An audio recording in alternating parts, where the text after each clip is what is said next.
En, en ocasiones el sufrimiento nos incita a pecar. Puedes ser tentado a pecar por causa del sufrimiento. ¿Cuántas veces no hemos escuchado, cierto, el consejo de un padre a su hijo, un padre que sufre porque ve que su hijo, otros niños lo están bulleando, le están pegando? Y el padre o madre, para evitar ese sufrimiento que siente al ver a su hijo débil ante la situación, le dice: tú pégale de regreso. No llores, tú haz lo mismo. Tú dale más fuerte. O déjale de hablar. En otras palabras, aconsejamos a nuestros hijos a pecar porque no pudimos resistir el sufrimiento de verlos sufrir. ¿Cierto? El sufrimiento de la escasez financiera nos puede llevar a pecar robando, gastando lo que no tenemos, pidiendo prestado lo que sabemos que no tenemos para pagar después. El sufrimiento de la enfermedad nos puede llevar a pecar con reproche hacia Dios, con envidia sobre otros que vemos más sanos que nosotros. El sufrimiento de la soledad nos puede llevar a pecar con envidia hacia aquellos que vemos bien acompañados. El sufrimiento de no sentirnos apreciados nos puede llevar a pecar cayendo en un ensimismamiento, en la falta de amor y paciencia por los demás, en el orgullo de la superioridad. El sufrimiento de no obtener algo que creemos merecemos nos puede llevar a pecar en tener falta de agradecimiento a Dios por lo que sí tenemos y que tampoco merecíamos, mostrando así falta de contentamiento por lo que Dios nos da. El sufrimiento, iglesia, ha llevado a personas a pecar de forma tan extrema como para quitarse la vida que Dios mismo les ha dado. El sufrimiento es la experiencia humana de vivir en un mundo caído por el pecado y ha sido en muchas ocasiones el motivador que ha llevado a los hombres a pecar. Nuestro texto, iglesia, esta mañana traerá a nuestra atención este tema del sufrimiento con respecto a una persona que no cayó en pecado, aún en medio del sufrimiento. Una persona, iglesia, que experimentó la tentación en medio del sufrimiento, pero que a diferencia de todos nosotros y todos los que han vivido por siglos atrás, no pecó. El título, iglesia, de mi mensaje esta mañana es el siguiente: Jesús, nuestro sufriente sumo sacerdote. Jesús, nuestro sufriente sumo sacerdote. Y veremos que conforme avancemos, iglesia, en nuestra sección del texto del libro de los Hebreos, capítulo 2, versículos 10 al 18, esta mañana, veremos la importancia de que Jesús, el Hijo de Dios, cumpliera con este perfil de siervo sufriente, pero que nunca pecó. Y cómo es que esta realidad lo califica como el sumo sacerdote que necesitábamos, como un digno intercesor entre Dios y los hombres. Eso vamos a ver esta mañana, iglesia. Vamos a ver el primer subénfasis de nuestro texto esta mañana, capítulo 2, versículos 10 al 13, donde veremos que lo que respecta a Jesús, convenía que sufriera como nosotros, pero sin pecado. Ese es el primer subénfasis de nuestro texto esta mañana. En lo que respecta a Jesús, convenía que sufriera como nosotros, pero sin pecado. Eso era conveniente y eso es lo que nos va a dejar ver el texto en estos primeros versículos. Versículo 10. Vamos a leerlo nuevamente, iglesia. Versículo 10 dice: porque convenía que aquel para quien son todas las cosas y por quien son todas las cosas, llevando muchos hijos a gloria, hiciera perfecto por medio de los padecimientos al autor de la salvación de ellos. Porque tanto el que santifica como los que son santificados son todos de un Padre, por lo cual Él no se avergüenza de llamarlos hermanos, Cuando dice, anunciaré tu nombre a mis hermanos, en medio de la congregación te cantaré himnos, otra vez, yo en él confiaré, y otra vez, aquí estoy, yo y los hijos que Dios me ha dado. Ahí termina. Entonces, vemos, ¿por qué este subénfasis, Omar? Suena muy raro. Convenía que sufriera como nosotros, pero sin pecado. ¿Dónde dice eso en el texto? A primera instancia no se ve muy fácil. En realidad, aún yo que estudié el texto y que leí algunos comentarios, me costó un poco de trabajo, pero mi trabajo es ese, dejarles ver de una manera más fácil, sin leer tantos comentarios, cómo es que esto es verdad y cómo es esto algo de lo que enseña esta sección que acabamos de leer. Convenía que sufriera como nosotros, pero sin pecado. Creo que es evidente, en base a la ilustración que hice en mi introducción, que todos sufrimos, ¿cierto?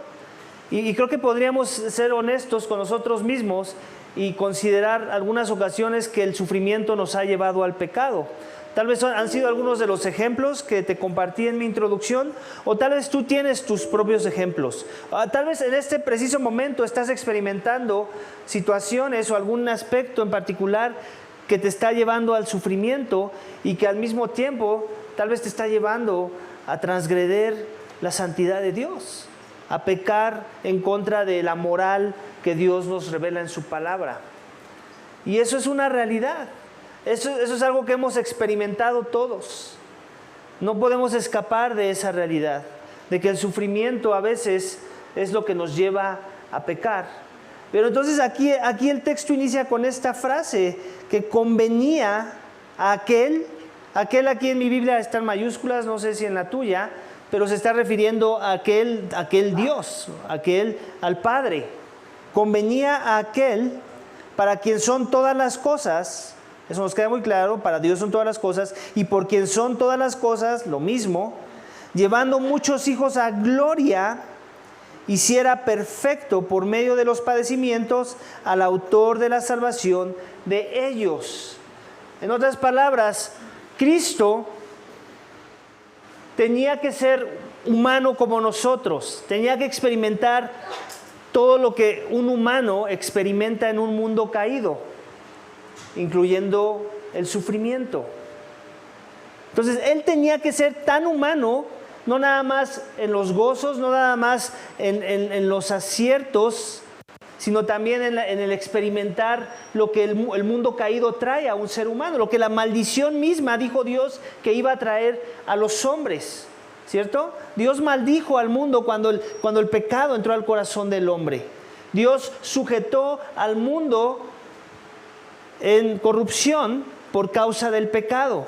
Y ahora esa corrupción, lo vimos la semana pasada, nos afecta a todos. Y por eso es que sufrimos, por eso hay enfermedades, por eso hay contiendas, por eso hay envidias, por eso hay odio, ¿cierto? Por causa de que vivimos en un mundo caído. Y todo eso malo que está a nuestro alrededor es como una gangrena, ¿ok?, que avanza y avanza y avanza y eventualmente nos toca. Eventualmente también nos corrompe, ¿cierto? Y toca las fibras más sensibles de nuestro ser muchas de las veces. Eso es lo que pasa por causa de vivir en un mundo caído. Eso es lo que significa ser humano en un mundo caído. Entonces necesitábamos un mediador, así como veíamos en la ley levítica, veíamos que el pueblo judío necesitaba un orden sacerdotal, que eran de alguna forma o funcionaban como mediadores entre Dios y los hombres, ¿recuerdas? El problema con esa orden sacerdotal es que no había distinción en realidad entre ellos y los demás que ellos representaban. En realidad padecían de las mismas aflicciones, de las mismas tentaciones, tenían el mismo perfil. La única diferencia es que Dios los instituyó para jugar un rol importante en el proceso de mostrarles la redención, cómo es que iba a lidiar con el pecado en sus vidas. Eso es lo único que diferenciaba a la tribu de Leví del sacerdote Aarón y su descendencia con los demás israelitas y las demás tribus de Israel. En otras palabras, el sistema era el correcto, era instituido por Dios, en verdad había perdón de pecados, pero eso no era perfecto. ¿Por qué? Porque la misma imperfección de esos sacerdotes demandaba que ellos tuvieran que ofrecer el sacrificio por ellos mismos, ¿cierto? Sus mismos padecimientos los llevaban a pecar también a ellos. Eran imperfectos en muchas capacidades y podemos considerar estas. En el caso de Jesucristo no fue así. En el caso de Jesucristo, Él se hizo hombre, experimentó los sufrimientos de lo que significa vivir en un mundo caído, con la diferencia de que esos sufrimientos no lo llevaron a Él a pecar. Entonces, en ese sentido, Él era diferente a todos los hombres. En verdad era hombre, ¿por qué? Porque lo podías ver sufrir. Y el ejemplo más claro de esa realidad lo podemos ver cuando estaba a punto de ser clavado en una cruz, ¿recuerdas? Cristo clamando a su Padre, si es posible, pasa de mí esta copa, le dice a su Padre. La Biblia nos expresa un poco en lenguaje cómo es que Él se sentía en ese momento, tan angustiado se sentía de lo que iba a experimentar, que Él sudó sangre. Entonces sus padecimientos, su sufrimiento era real, como el de cualquiera de nosotros en ese mismo lugar, estando parados en esos mismos zapatos que Jesús vestía en ese momento. Cualquiera de nosotros hubiera sido tentado a hacer la misma oración. Y ya hemos dicho antes que el sufrimiento más grande no tenía que ver tanto con los clavos y con que iba a ser rechazado y vituperado, tenía que ver más con la separación que él iba a experimentar por primera vez en la eternidad de no tener comunión con su Padre. Su Padre lo iba a despreciar por un momento. Y eso era algo que él nunca había experimentado, pero que era necesario que experimentara. Entonces, en ese sentido vemos que él fue tentado, pero después, ¿qué dijo? ¿Recuerdas lo que dijo después? Acto inmediato. Pero que se haga tu voluntad y no la mía. Eso te aseguro no hubiera sucedido contigo y conmigo. Tú y yo hubiéramos caído en la tentación de no hacer la voluntad de Dios. Cristo no fue así. Él vino a cumplir la voluntad de su Padre, Él vino a ser sumiso a las palabras de su Padre y Él tenía que cumplir perfectamente su voluntad en obediencia a las palabras de su Padre. Entonces, fue tentado, ¿ok? Experimentó el sufrimiento lo pudo hacer caer, pero al final no cayó. Y esa es la prueba de lo que está hablando aquí el versículo que acabamos de leer, porque convenía que aquel para quien son todas las cosas y por quien son todas las cosas, llevando muchos hijos a gloria, hiciera perfecto por medio de los padecimientos o por medio de los sufrimientos. Puedes cambiar la palabra también ahí, al autor de la salvación. Entonces, por medio de los... No que Cristo no era perfecto, tenemos que aclarar. No es que no era perfecto y entonces tenía que sufrir para hacerlo. No. Es que lo hizo perfecto por medio de los sufrimientos. ¿En qué sentir? En que Él iba a experimentar sufrimientos y no pecar de todas formas. Y en ese sentir, Él tenía el perfil perfecto para ser un intercesor, para ser un abogado, para ser un sumo sacerdote, distinto a los demás sumos sacerdotes. ¿Queda claro entonces en qué sentir está diciendo esa frase? Para no confundirla. Entonces, vemos que convenía que sufriera como nosotros, pero sin pecado. No podía haber pecado en él, contrario de lo que sucede cuando muchas veces sufrimos y por consecuencia pecamos. Y luego menciona este aspecto de llevando muchos hijos a gloria. ¿Por qué crees que fue parte de lo que lo motivó a perseverar en medio de esa prueba, de ese sufrimiento? En parte sí fue la obediencia a la palabra de su Padre, pero hubo otros motivadores. ¿Llevar qué? Muchos hijos a gloria. Él nos estaba ensimismando, eso es algo de lo que nos lleva al sufrimiento, ¿cierto? Nos ensimismamos y todo se trata de nosotros y pobrecito de mí, ¿quién me va a ayudar y quién me va a rescatar? Él no cayó en eso, él fue así de, yo voy a hacer esto porque quiero ser obediente a mi Padre y aparte quiero cumplir la misión que mi Padre me envió. ¿Cuál es esa? Llevar muchos hijos a gloria. Él estuvo pensando en ti y en mí si eres creyente esta mañana. Él estuvo pensando en todos aquellos que iban a estar parados frente a la majestad en las alturas en la segunda venida de Cristo. Él estuvo pensando en aquellos que iban a ser redimidos de entre todos aquellos que no se sometían a la voluntad de su Padre. Eso es en parte algo que lo motivó también a perseverar en obediencia, en sumisión, en no caer en la tentación como para pecar y romper con el plan que él y su Padre se habían propuesto por la eternidad. Amén. Entonces eso es lo que quiere, por eso está metiendo este lenguaje de alguna forma para recordarnos un poco pues la misión de lo que había en la mente de Cristo en ese proceso de ser tentado, de sufrir, pero de perseverar en medio del sufrimiento. Y luego continúa diciendo, hiciera perfecto por medio de los sufrimientos al autor de la salvación de ellos. ¿Quién es el autor de la salvación? Cristo es el autor de la salvación. Aquí se está refiriendo a Cristo, Él es el Salvador. Es algo que no vemos que la Escritura diga del Padre, bueno, sí lo dice del Padre en un sentido, pero de manera más específica lo dice del Hijo. Cristo es el Salvador. No hay salvación fuera de Cristo. Es a través de su nombre que podemos ser salvos, ¿cierto? Hechos 4:12. No hay otro nombre dado a los hombres por el que podamos ser salvos. ¿Y a qué nombre se está refiriendo? Al nombre de Cristo. Vamos a continuar. Dice, porque tanto el que santifica como los que son santificados son todos de un Padre, por lo cual Él no se avergüenza de llamarlos hermanos. Está diciendo exactamente lo mismo que ya dijimos. Él era un hombre, tan hombre que te puede llamar hermano, que se identifica contigo en tus debilidades, en tu flaqueza, pero sin pecado. Se identifica con tu ADN, era hijo de María, en verdad era hijo de María, en verdad fue concebido por un humano, por una virgen humana en el poder del Espíritu Santo. Tenía esas dos naturalezas, la naturaleza humana, totalmente humano, totalmente Dios. Totalmente humano por María, totalmente Dios por la concepción milagrosa que obró en el Espíritu Santo de Dios, que es Dios. Entonces ahí podemos ver las dos partes, pero también podemos ver el énfasis en esta sección de versículo 11, donde no tiene ningún problema, está diciendo, él no tiene ningún problema en llamarlos hermanos, no se avergüenza de ellos, porque en realidad tenía que ser un hombre para poderlos salvar, no había otra forma.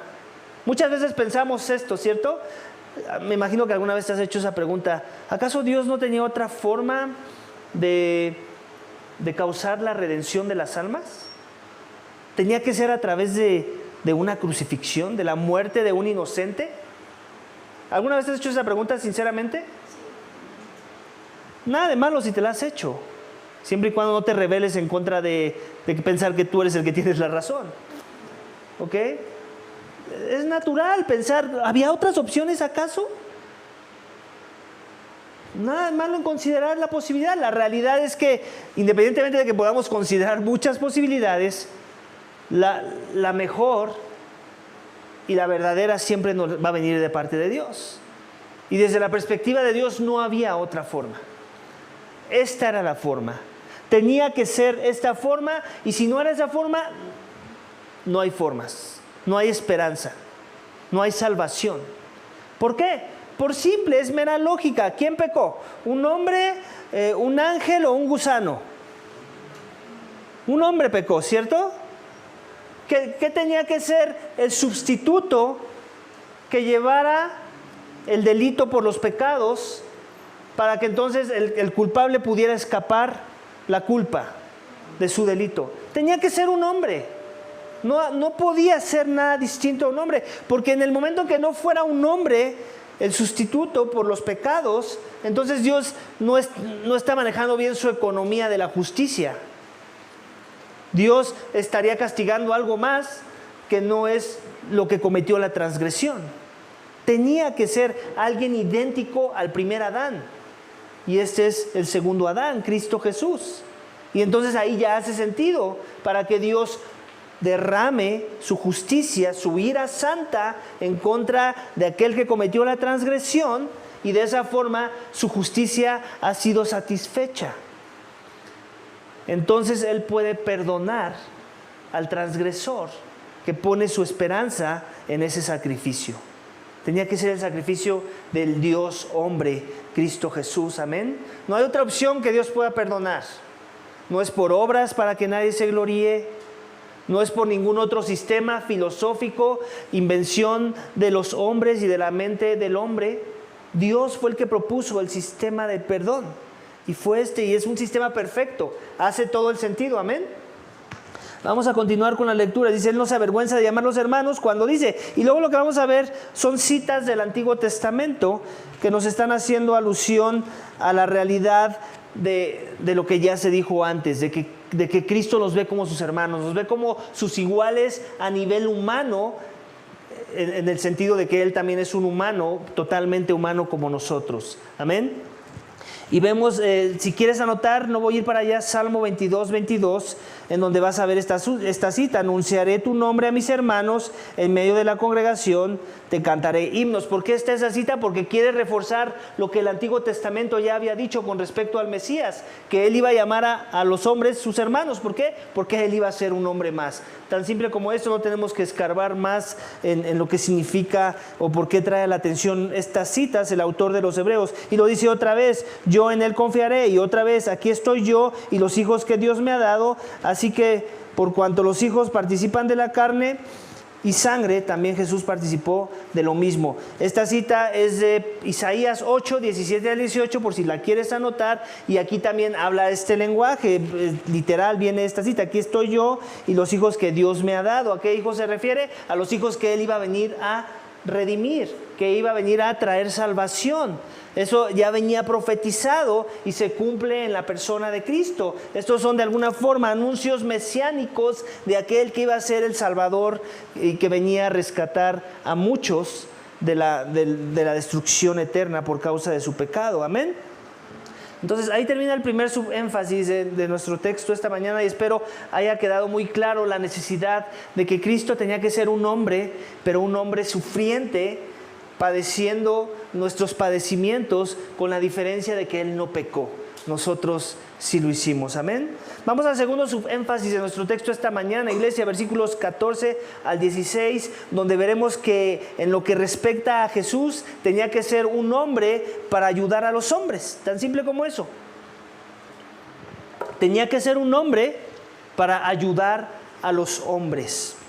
Y más o menos ya expliqué un poco eso, pero ahorita vamos a adentrarnos más porque la explicación se vuelve más detallada en esta sección, versículo 14. Así que, por cuanto los hijos participan de carne y sangre, también Jesús participó de lo mismo, para anular mediante la muerte el poder de aquel que tenía el poder de la muerte, es decir, el diablo, y librar a los que por el temor a la muerte estaban sujetos a esclavitud durante toda la vida, porque ciertamente no ayuda a los ángeles, sino que ayuda a los descendientes de Abraham. Tenía que ser un hombre, iglesia, para ayudar a los hombres. Ya se dijo. Yo creo que no tengo que volver a escarbar en esta idea, en el concepto teológico de la necesidad de que el sustituto, Adán merecía la muerte, ¿cierto? La paga del pecado es muerte. Toda su descendencia por consecuencia merecía la muerte, porque todos pecaron igual que Adán. El ADN fue contaminado, las motivaciones del corazón fueron corrompidas, y ahora toda la descendencia de Abraham peca. En otras palabras, no es que pecamos y en ese momento nos convertimos en pecadores, sino que pecamos porque eso somos, pecadores. Eso viene en tu ADN y por eso pecas. ¿Okay? También a veces no pecas, no estoy diciendo que todo el tiempo es pecado, pero ya viene corrompida la imagen de Dios, la imagen de Adán se corrompió y todos somos una copia fallida de esa imagen de Adán, ¿cierto? Que se corrompió. Entonces, esas son las consecuencias del pecado. Adán pecó, él era un hombre, él merecía morir. Para que Dios pudiera salvar a los hombres necesitábamos a otro hombre. Y lo vuelve a decir, así que por cuanto los hijos participan de carne y sangre, ya habló de hijos que quiere traer a gloria, ¿cierto? Lo acabamos de ver en la sección pasada. Entonces, ¿qué decía? Esos que Dios quiere traer a gloria, ¿qué son? Carne y sangre. Son nacidos de la carne, ¿cierto? Entonces, para que ellos puedan participar de la gloria, Jesús tenía que participar de lo mismo. O sea, también ser de carne y de sangre. El Verbo se hizo carne, nos dice Juan en su Evangelio, capítulo 1, versículo 14. El verbo se hizo carne, es la misma idea. Cristo encarnó, la deidad encarnada. Ese era el plan de salvación. Cristo no pudo venir nada más en forma de Dios para salvar a los hombres. Tenía que venir en forma de hombre para salvar a los hombres. Y eso es lo que está diciendo. ¿Para qué? Para anular mediante la muerte el poder de aquel que tenía el poder de la muerte, es decir, el diablo. Entonces me encanta el lenguaje que usa, hasta parece que es como un lenguaje poético, como una rima. Para anular mediante la muerte aquel que tenía el poder de la muerte. ¿Quién es ese? El diablo. Entonces, básicamente quiere anular un poder, es parte de su proceso de salvación. No nada más viene a salvar, también viene a derrotar. ¿A derrotar a quién? A uno que tiene poder. La paga del pecado es muerte. ¿Quién es el padre del pecado? Satanás. Satanás es el padre del pecado, él es el padre de la mentira. Él es el autor de la maldad.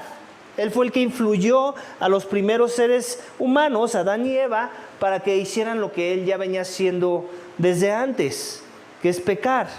¿Ok? La paga del pecado es muerte. Esa condena, ¿quién la da? ¿Satanás o Dios? Dios. Entonces, tengamos cuidado con pensar que el que tiene, aunque aquí el lenguaje parece que el que tiene el poder de la muerte es Satanás, ¿en qué sentido lo está diciendo? ¿Quién es el que da la vida? Dios. ¿Quién es el que la quita? Dios. Entonces no podemos decir que Satanás tiene ese tipo de poder, ¿cierto? Ese poder lo tiene Dios. Pero si hay un sentido en el que el texto está diciendo que Él tiene el poder de la muerte. Entonces, ¿en qué sentido lo tenemos que tomar si no es lo que ya dijimos? ¿Espiritual? ¿Alguien dijo alguien ahí? ¿Espiritual? Sí, espiritual, sí, pero ¿en qué sentido? En un sentido figurativo, exactamente, en el sentido de que Dios ya dio una sentencia. La paga del pecado es muerte. ¿Qué es lo que causa la muerte? El pecado. ¿Quién es el autor de pecado? Entonces, en ese sentido, Él tiene poder. Él es el que influencia a las personas, aquellos que son esclavos al pecado, aquellos que no tienen ningún otro poder más que pecar, por consecuencia de que tienen la influencia de Satanás. Cristo viene a hacer eso, viene a derrocar su fortaleza, viene a derrocar su poderío, su influencia, para que ya no más reine Satanás sobre los corazones de los hombres y ahora sea Cristo el que reine en los corazones. Y en ese sentido, Satanás pierde fuerza, pierde aliados, ¿ok? El pecado ya no más los condena a esos que Cristo viene a liberar. Porque la paga del pecado es muerte, pero la dádiva de Dios es vida eterna. ¿En quién? En Cristo Jesús. No hay condenación para los que están ¿en quién? En Cristo Jesús. Esa es la idea. ¿Ok? Satanás no es que es más poderoso, no es que en un sentido te puede matar. Si alguna vez has leído Job, ¿cierto? Cuando Dios trae la atención a Satanás, a su siervo Job, y le dice, mira, aquí tengo a mi campeón, mira cómo él es fiel, ¿no? Él es justo. Y Satanás le dice, no, pues porque le das todo, bla, bla, bla. Y le dice, ok, voy a dejar que me lo toques, pero nada más no le quites la vida. ¿Por qué está diciendo eso? Porque sí tiene una potestad de quitar vida, en el sentido de que puede causar o provocar que la vida desaparezca de una persona. No que él decide, pero puede ser el instrumento a través del cual la vida de alguien termine. ¿Okay? Y Dios le dice, hasta aquí llegaste con él, con respecto a... Quítale todo menos la vida. Y se lo dice 2 veces en el texto. Te invito a leer Job para que tú mismo lo descubras. Entonces, pero otra vez, eso no significa que él tiene el poder de la muerte. Tiene que ver más con los efectos que trae el pecado sobre el corazón de las personas, las consecuencias de una muerte espiritual. ¿Ok? ¿Queda claro entonces a qué se está refiriendo el texto? No que Satanás es fuerte como para quitarle la vida a quien él se le antoje. Es las consecuencias del pecado del cual él es un padre y del cual él tiene un cierto reino y poderío sobre aquellos que no son de la fe en Cristo. Pero cuando Cristo llega a las vidas de las personas, el poder del pecado se rinde, se termina, se destruye. El poder de la muerte se cancela porque no hay condenación, y todos los que han en verdad creído en Cristo serán resucitados para vida eterna. La muerte ya no tiene más su aguijón sobre ellos. La muerte ha perdido su poder y su influencia sobre sus almas. Y eso es lo que quiere decir, para anular mediante ¿la muerte de quién? De Cristo, el poder de aquel que tenía el poder de la muerte, es decir, el diablo, y librar a los que por el temor de la muerte. ¿Quiénes tenían el temor de la muerte? ¿A quién se está refiriendo? A los pecadores, a nosotros. Librarnos de eso. Y librar, otra vez lo voy a leer, y librar a los que por el temor a la muerte estaban sujetos a esclavitud durante toda la vida. ¿Quién no se siente identificado con esto? Yo antes de venir a Cristo, y aún todavía años después de venir a Cristo, quiero aclarar, yo tenía miedo a la muerte. En realidad es el proceso de madurez que te ayuda a ir perdiendo ese miedo, el proceso de madurez en la santificación que Dios tiene preparada para sus hijos. Pero no pienses que antes de, una vez que vine a Cristo, al día segundo o al mismo día, ese día ya olvidé el temor que tenía yo de la muerte. No, yo todavía tenía mis luchas, mis temores con la muerte, y ha sido un proceso arduo de Dios trabajando en el corazón de Omar, que muchas veces flaquea, en el que yo he crecido al punto de que ahorita sí ya puedo decir sin ningún temor a ser juzgado que ya no tengo miedo a la muerte. Pero eso no fue en mis primeros 3, 4 años del cristianismo. Yo todavía tenía miedo a la muerte. ¿Por qué? Porque no podemos decir que de la noche a la mañana todo se va. Hay cosas del pecado remanente que quedan, en donde hay miedos, hay traumas, hay patrones pecaminosos que cuestan más trabajo que otros romper, ¿cierto? Uno de ellos era ese, mi temor a la muerte. Yo salía a las calles antes de venir a Cristo y salía así, como paranoico. ¿Por qué? Porque me daba miedo la idea de morir. Qué loco, ¿no? Era muy triste ese tipo de andar. Obviamente lo disimulaba muy bien. Tampoco es que me veía así como caminando. No, tampoco. O sea, me veía como una persona normal. Pero sí, todo el tiempo estaba consciente de tener mucho cuidado de no pasar una experiencia que me pudiera llevar a que me quitara la vida. Y mucho de eso era mi miedo al sufrimiento, quiero aclarar. Mi miedo a la muerte estaba atado con miedo al sufrimiento. No quería pensar en la posibilidad de que algo me hiciera sufrir lo suficiente como para que me llevara a la muerte. Entonces, como que venían conectadas las dos cosas, y era un temor, en verdad lo era. Y vino Cristo y vino un cierto tipo de paz, pero también había esas luchas de decir, no, tengo que estar alerta, no, esto me puede traer, a veces hacía cosas muy tontas que yo mismo me contradecía, decía, esto te pudo haber matado, ¿cierto? Y por la gracia de Dios no me mató, pero sí era muy consciente, vamos, ¿no? Y no sé si te identificas conmigo, pero al final no importa si te identificas o no, todos en algún punto tenemos miedo a la muerte, ¿cierto? Y eso es algo que trajo el pecado también a nuestras vidas, como parte de la corrupción de nuestros corazones. Y eso el Evangelio lo revierte. Porque ¿el Evangelio qué es? Vida. ¿El Evangelio qué es? Esperanza. ¿El Evangelio qué es? Salvación, resurrección, gozo, templanza, paz con Dios. Amén. Entonces eso es lo que el Cristo viene a hacer, revertir la maldición. Pero para que eso sucediera, ¿qué tenía Él que ser? Un hombre que tomara nuestro lugar, que sintiera nuestras flaquezas, con la diferencia de que Él no pecó. Amén.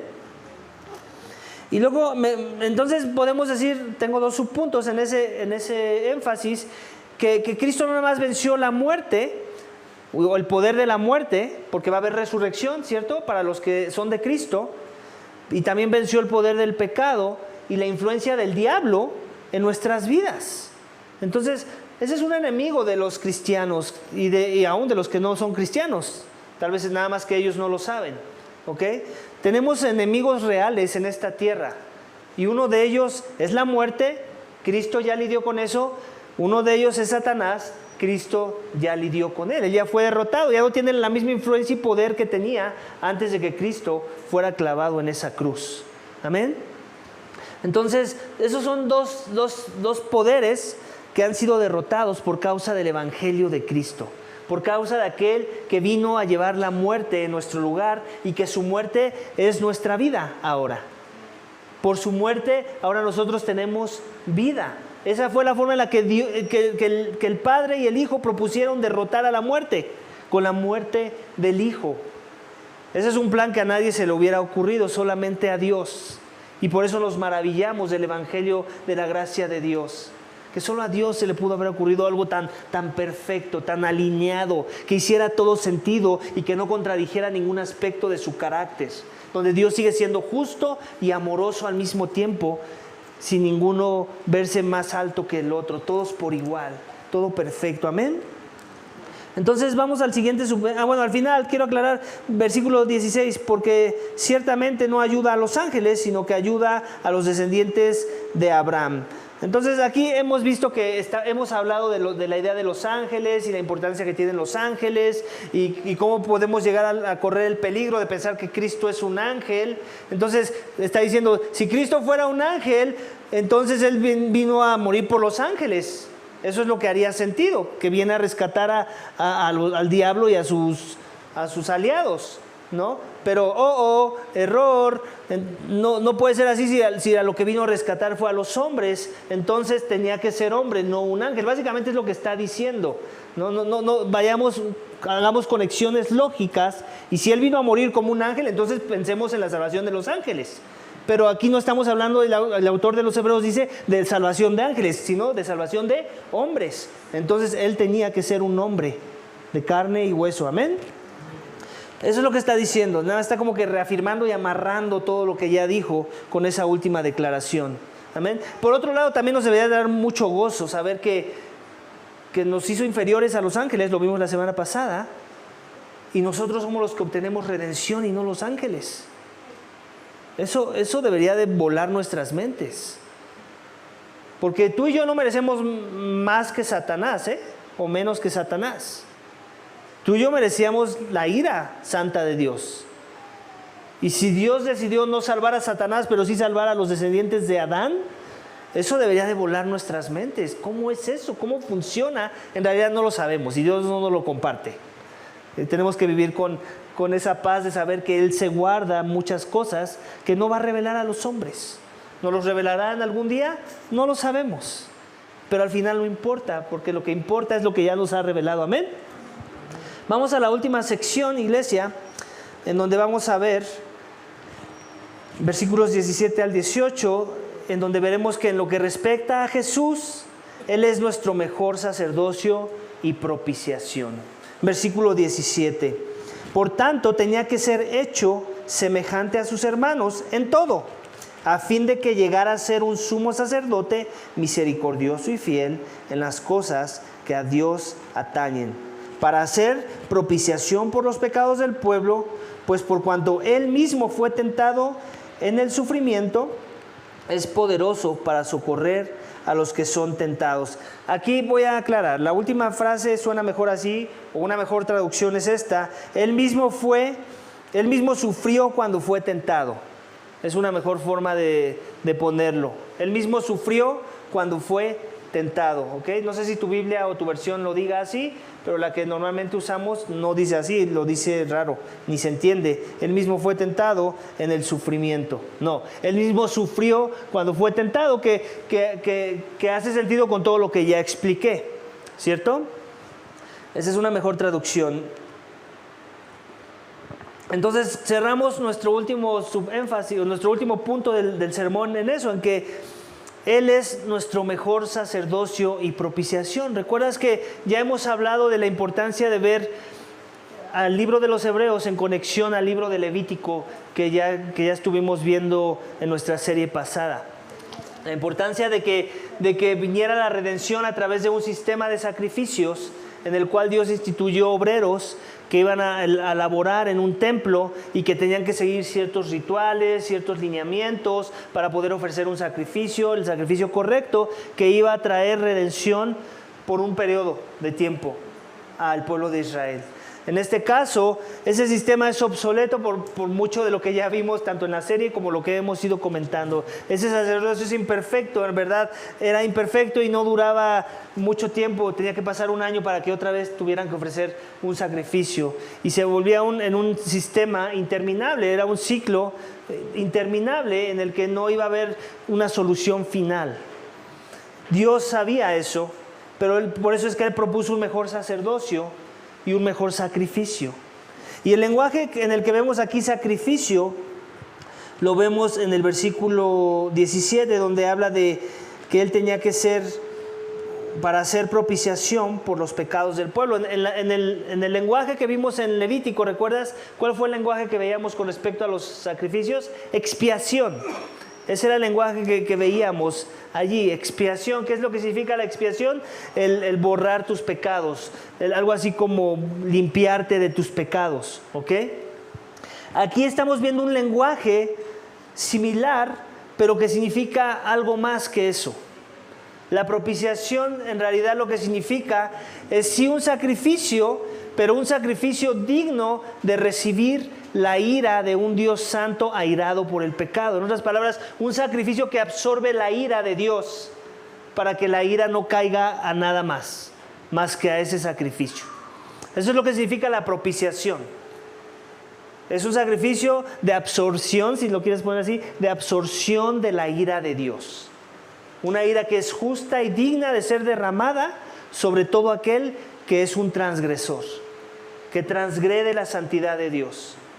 Y ese es el lenguaje que vemos aquí. Por tanto, tenía que ser hecho semejante a sus hermanos en todo, ya explicamos lo que significa eso, a fin de que llegara a ser un sumo sacerdote misericordioso y fiel en las cosas que a Dios atañen. ¿Cuáles son las cosas que a Dios atañen? ¿Cuáles serían esas cosas? La justicia, ¿cierto? La santidad. Entonces, el amor y la misericordia también. Entonces, ¿cómo Dios iba a mostrar justicia, hacer valer su santidad, pero al mismo tiempo mostrar amor y misericordia? Bueno, pues a través de lo que dice después, para hacer propiciación por los pecados del pueblo. Es la propiciación el objeto, el instrumento que Dios iba a usar para remover la ira. Juan nos dice que el que cree en el Hijo tiene vida eterna. Pero el que no cree en el Hijo, la ira de Dios está sobre él. En otras palabras, si tú esta mañana estás aquí sentado, que me escuchas, y aún no has creído en verdad en el Hijo, la Escritura enseña que la ira santa de Dios está sobre ti. Y estar parado en ese lugar es un lugar muy triste y peligroso. Y es justo, por cierto, no te sientas como una víctima, porque es por causa de tu pecado. Es por causa de que no has vivido para la gloria de Dios, de que no te has sometido perfectamente a su voluntad, de que no has vivido para Él, has vivido para ti. La ira es algo bueno y justo y santo que Dios tiene preparado para aquel que no se humilla ante Él, que no reconoce su necesidad de redención, de propiciación. Entonces, el texto nos está hablando de la necesidad de que Cristo viniera como un hombre, ser hecho semejante a sus hermanos, a fin de llegar a ser un sumo sacerdote. ¿Qué era el sumo sacerdote? Un intercesor, ¿cierto? Un mediador. En Levítico lo vimos. Él tenía que representar esa orden de sacerdotal, ¿ok? Misericordioso y fiel en las cosas que a Dios atañen. ¿Por qué iba a ser misericordioso y fiel? Porque se iba a compadecer de los suyos, ¿cierto? Tú y yo nos compadecemos más de los nuestros que de quién te compadeces más. No, la esperanza es que esto sea. De cuando ves a un perro muerto tirado en la calle, o de cuando ves a un humano muerto tirado en la calle. ¿Me entiendes el ejemplo? Tal vez nunca lo has visto, pero ¿me entiendes el ejemplo? ¿Qué haces cuando ves un perro muerto? Te haces a un lado y te vas. No agarras y vas y llamas a la ambulancia de perros, ¿cierto? Pero si vieras a un humano muerto tirado en la calle, buscas hacer algo, ¿cierto? Te compadeces. ¿Por qué? Porque es tu semejante. Lo mismo sucede cuando vas manejando en el carro y ves un choque. ¿No te entra una sensación como de angustia, como de cierto tipo de preocupación? Bueno, espero que sí, si no hay algo malo, muy malo en ti, ¿no? El punto es esto, que te compadeces. ¿Por qué? Porque te pones en los zapatos, ¿cierto? Te imaginas, ese podría ser yo. Y así pensamos con nuestro semejante. Nos compadecemos en muchas formas, a pesar de que vivimos en un mundo caído, a pesar de que podamos tener un corazón corrompido y aún no regenerado, aún hay cierta compasión entre hombres, ¿cierto? Bueno, de eso está hablando. Cristo se compadece con nosotros porque Él nos entiende, en verdad te entiende. Eso es algo que me encanta de la salvación que Dios ofrece a los hombres, que en verdad no nada más quiso salvar, no nada más quiso honrar su persona y su santidad, quiso mostrar a ese nivel de detalle que en verdad nos entiende. Entiende nuestra más grande necesidad, entiende nuestras luchas, entiende nuestros miedos, entiende nuestros fracasos. Eso es Cristo esta mañana, si aún no le conoces. Él te entiende, Él te entiende. No te justifica, pero te entiende. No te justifica en tu transgresión, pero te entiende y por eso quiere tener misericordia de ti. Por eso quiere mostrarte el amor. Y quiere ser fiel a las cosas que Dios atañe. ¿Por qué? Porque Cristo sabe que si tú no te arrepientes y crees en su nombre, crees en el tipo de salvación, en el tipo de sacrificio que Él vino a ofrecer en tu lugar para que tú no mueras, Él sabe que su Padre te va a enviar al infierno. Él sabe que la ira de Dios va a caer sobre ti. Esas son las cosas a las que Dios atañe. Hacer valer su justicia, hacer valer su dignidad, hacer valer las reglas que Él estipuló desde antes de la fundación del mundo. La paga del pecado es muerte. Cristo te entiende y Él se compadece de los pecadores y Él viene a morir en su lugar. Él viene a ser clavado en una cruz, llevar la ira de Dios en su persona, ser puesto a muerte de cruz, pero ser resucitado al tercer día. Ese es el Evangelio. Él te entiende, Él toma tu lugar, Él vive la vida perfecta que tú no pudiste vivir, pero que se demandaba de ti y por lo cual eres condenado porque no la pudiste vivir. Y encima de eso Él viene a ofrecer vida eterna en su nombre. Y nos los demuestra ¿cómo? Siendo la resurrección misma que al tercer día sucedió después de que Él padeció la muerte, después de que Él llevó el castigo por el pecado. Ese es Cristo, ese es Jesús. Es nuestro perfecto sacerdocio, nuestro sufriente sacerdote, pero también es nuestra propiciación, el que absorbe la ira del Padre para que nada de la ira que te correspondía te toque esta mañana. Ese es el favor de Dios, ese es el perdón, ese es el descanso, esa es la vida eterna a través de los méritos de Cristo, para hacer propiciación por los pecados del pueblo. ¿De qué pueblo? De todos los que se arrepienten. Si tú en verdad has creído esta mañana este mensaje, tú eres pueblo. De ti está hablando el texto esta mañana, de tus pecados. Si en verdad has creído, si en verdad te has humillado al señorío de Cristo, a la redención en su nombre. Amén.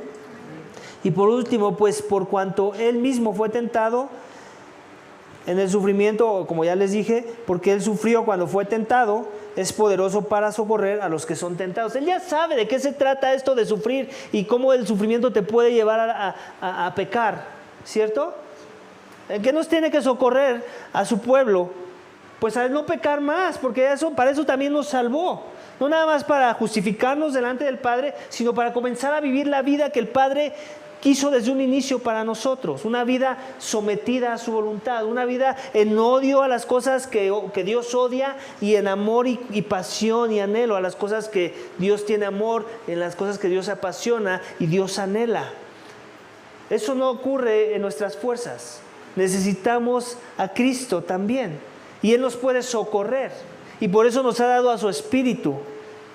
Así que si eres de Cristo esta mañana, no nada más tienes a Cristo como un intercesor, no nada más Él es tu propiciación, sino que ahora tienes un Espíritu Santo que te empodera para vivir la santidad que Dios propuso para aquellos que Él salvó y vino a rescatar. Entonces, básicamente Dios nos ha dado todo, iglesia. Nos ha dado al Hijo, nos ha dado al Espíritu del Hijo para poder ser socorridos en medio de la tentación que nos lleva el sufrir, la tentación que nos lleva al pecar cuando sufrimos. Ya no más. Ya no podemos tener esa excusa de decir, estoy en sufrimiento, por eso mi pecado es justificable. No. Dios te ha empoderado para que en medio de tu sufrimiento ahora también lo glorifiques. Eso era cuando no eras de Cristo. Tenías todas las excusas y aunque no eran válidas, parecían válidas. Pero ahora en Cristo tus sufrimientos también pueden ser victoriosos. Ahora en Cristo tus sufrimientos tienen un propósito. ¿Y sabes cuál es ese propósito? Que Dios los ocupa para conformarte más y más a la imagen de su Hijo Jesucristo. Ahora esa es parte del socorro. Dios los usa como un instrumento. Ya no son más una maldición, son un instrumento para la redención, para revertir la maldición. Y eso es algo que solo sucede a los que son de Cristo, quiero aclarar. Para aquellos que aman a Dios, todas las cosas les son para bien. Para los que se han rendido al señorío de Cristo. Y esta mañana es tu oportunidad, si aún no le conoces, ríndete al señorío de Cristo. Acepta que merecías la ira de Dios. Acepta la redención a través de los méritos de Cristo, en la propiciación que Cristo ofrece, donde Él mismo es el sacrificio, en donde Él mismo es el sacerdote que intercede por ti y por mí y por todo aquel que se arrepiente de sus pecados y viene en fe a recibirle en su persona. Esa mañana ese puede ser la bendición para tu vida. Esta mañana, ¿qué estás esperando si aún no le conoces? Ven a Cristo, arrepiéntete, mereces la muerte, mereces la ira. Escapa del dolor, del sufrimiento que te trae el hecho de saber que vas a morir y que tal vez vas a morir en tus pecados si no vienes a la fe en Cristo. Para que el pecado ya no gobierne más en tu vida, para que la ira no sea algo que te espera, sino las glorias de Dios, como vimos en el texto. Porque eso es lo que va a pasar a los que en verdad han creído. Van a pasar de muerte a vida, de un mundo corrompido a las glorias de Dios en los cielos. Amén. Al principio, iglesia, te comenté cómo es que el sufrimiento ha sido en parte el motivador que nos lleva a pecar. Pero también hemos visto cómo es que hubo un hombre llamado Jesús que fue tentado en medio del sufrimiento, pero que nunca pecó. Y como consecuencia eso lo califica para no solo ser un sumo sacerdote perfecto, sino un sacrificio perfecto y aceptable delante de Dios para absorber la ira santa de un Dios airado por el pecado. Nunca, iglesia, ningún hombre ha sufrido como Jesús sufrió, eso también lo tenemos que aclarar. Y nunca ningún hombre ha resistido la tentación a pecar como Jesús lo hizo. Eso lo califica también como el único, iglesia, que puede socorrernos en medio de la tentación. Él sí sabe cómo no caer en pecado en medio del sufrimiento. Porque Él sabe lo que se siente ser tentado y no pecar en medio del sufrimiento. Él sufrió para que nuestro sufrimiento se transformara en gozo debido a lo que hizo por nosotros en la cruz, iglesia. Así que vamos a orar. Vamos a orar para que Jesús, nuestro sufriente sumo sacerdote, nos ayude a sufrir bien. Es una palabra que te debes de aprender de memoria, que le puedes pedir a Jesús en oración, en socorro. Ayúdame a sufrir bien. Que nos ayude a no pecar en medio del sufrimiento, si es que estamos en verdad unidos a Él, asociados con Él, si en verdad es como nuestro hermano. Y que nos fortalezca, iglesia, en medio del sufrimiento, cuando éste venga a nuestras vidas y entonces así podamos glorificar a Dios en medio de nuestro sufrimiento. Amén. Vamos a orar. Padre, te damos gracias por tu palabra. Gracias por Cristo. Gracias por nuestro sufriente sumo sacerdote que en verdad trajo perdón y reconciliación entre Dios y los hombres. Gracias porque Él llevó el castigo por el pecado y también en Él podemos obtener la victoria sobre la muerte y el pecado. Gracias porque es su sacrificio expiatorio, su sacrificio propiciatorio, el que nos reconcilia para poder estar delante de ti justificados, para poder ser aceptos delante de tus ojos y no ser desechados por causa de nuestra iniquidad. Señor, gracias porque Él llevó toda la iniquidad que nos apartaba de ti, Señor, para poder acercarnos a ti por medio de sus méritos. Señor, ayúdanos a recordar que ese sumo sacerdote es Cristo y que no hay nada que pueda interceder entre Dios y los hombres aparte de Cristo, y que sin Cristo no hay vida sino muerte. Sin Cristo no hay victoria sobre el pecado sino esclavitud al pecado. Sin Cristo no hay santificación sino una vida apartada de Dios en entrega total al pecado. Señor, ayúdanos a recordar eso. Yo ruego por todo aquel que aún no ha confiado en Cristo esta mañana, que se arrepienta, que vea su iniquidad, que vea cómo está separado de ti, que vea que necesita un reconciliador, un intercesor, un mediador, un abogado, un sacerdote que se ofrece a sí mismo en amor, porque nos entiende, porque es misericordioso y porque Él es fiel a tu voluntad y también fiel a la misión de rescatar a muchos en su nombre. Te damos gracias por este tiempo y te lo pedimos en el nombre de Cristo Jesús. Amén.